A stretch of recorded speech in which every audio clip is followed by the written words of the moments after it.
Alright guys, let's talk chess. You know those first few moves? Yeah, they're kind of a big deal. They can literally make or break your game.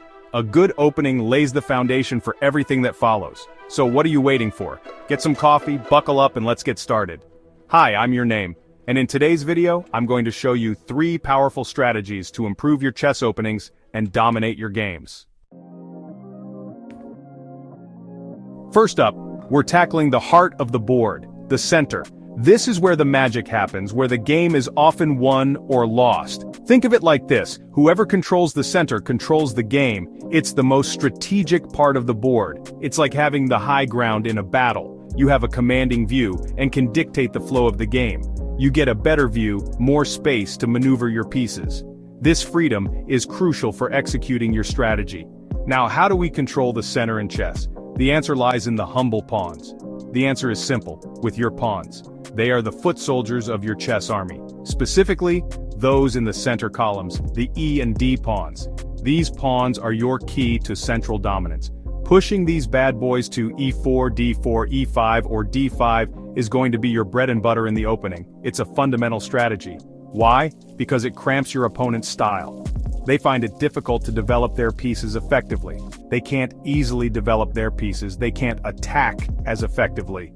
It's a strategic chokehold. It's like putting them in a headlock, you know? They struggle to break free. Take the classic move, pawn to E4, for example. It's a move that sets the tone for the game. It's not just some random pawn move, it's a power move. It asserts your presence on the board. It immediately opens up lines for your queen and that light-squared bishop. This can be a game changer.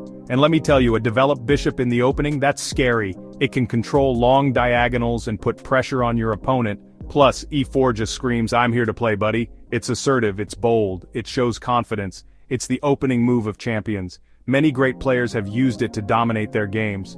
But what about D4, you ask? It's another powerful move with its own strengths. Well, D4 is like E4's more laid-back cousin. It's strong but not as aggressive. It's still super strong, controls crucial central squares, but it's a bit less aggressive. It's more about solidifying your position. It's more about building a solid position, waiting for your opponent to make a mistake, and then, bam! You capitalize on their errors. You hit them with a devastating attack. It's a strategy that requires patience and precision.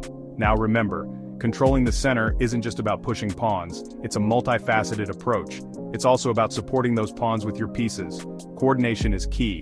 Knights, bishops, even the queen, they all have a role to play in this central struggle. Each piece contributes to your overall strategy. So, don't be afraid to bring in the big guns if you have to. Use all your resources wisely. But a word of caution: don't get too fixated on the center. Flexibility is crucial. Sometimes you need to be flexible. Adapt to the changing dynamics of the game. The bottom line is, controlling the center is crucial. But it's not the only thing that matters in chess. Balance your strategy and stay adaptable. Okay, so you've got your pawns in the center, now what?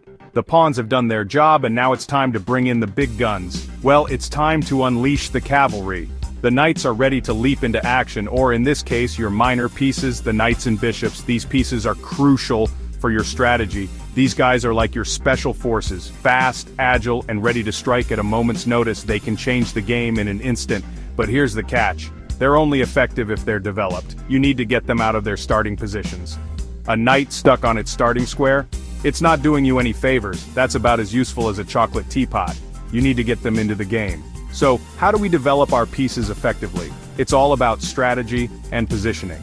Rule number 1, don't move the same piece twice in the opening. This is a common mistake. People get fixated on one piece and forget about the rest of their army. This can be a fatal error. Instead, focus on developing your pieces to their optimal squares, where they can control key squares and pose threats to your opponent.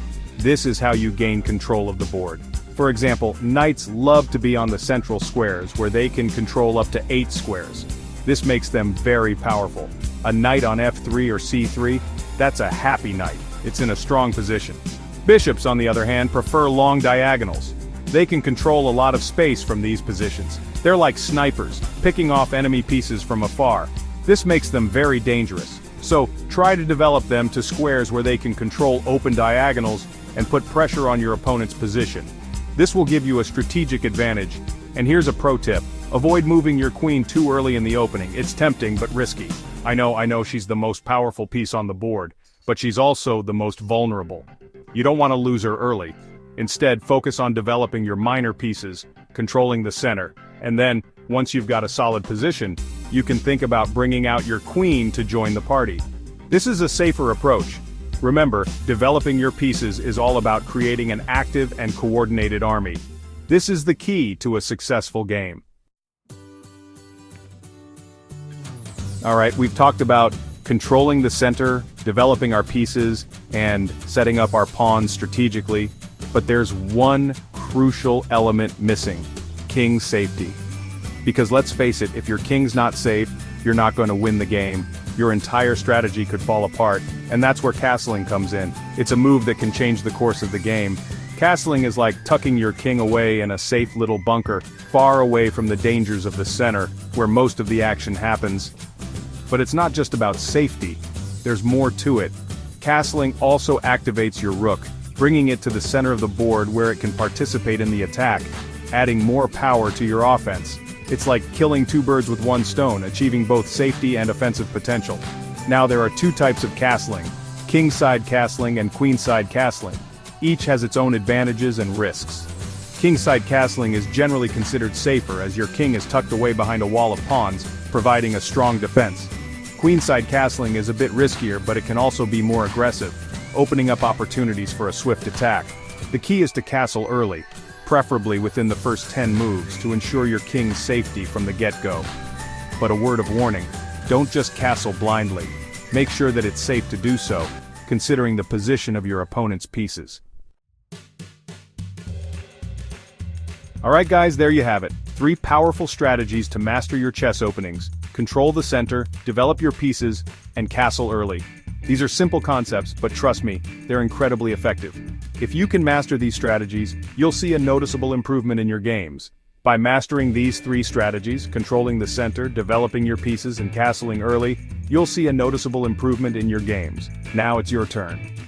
Practice these tips in your next match and let me know how it goes in the comments below.